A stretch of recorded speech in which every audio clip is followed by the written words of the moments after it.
బుద్ధిమంతుడికి సర్ది కడతానంట బొడ్రాయి కాడ ఫోన్ చేసి కూరల బుక్కల వండుకుంటూ పాకిస్తాన్తో మేము నరేంద్ర మోడీ గారికి వీర తిలకం దిద్ది యుద్ధం చేయాలి అంటే నేను యుద్ధం విరమించుకున్నా అని చెప్పి ఈ రోజు మోడీ గారు ట్రంప్ బెదిరిస్తే యుద్ధాన్ని ఆపేసి ఆనాడు పాకిస్తాన్ ఉగ్రవాదులు ఈ దేశంలో అమాయకులను చంపినప్పుడు అఖిల పక్షం కావాల్సి వచ్చింది.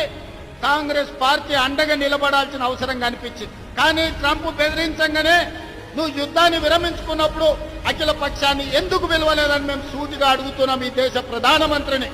ఇది నీ సొంత వ్యవహారం కాదు, నీ పార్టీ వ్యవహారం కాదు, ఇది ఎన్నికల విధానం కాదు, ఇది దేశ భద్రతకు సంబంధించిన విధానం.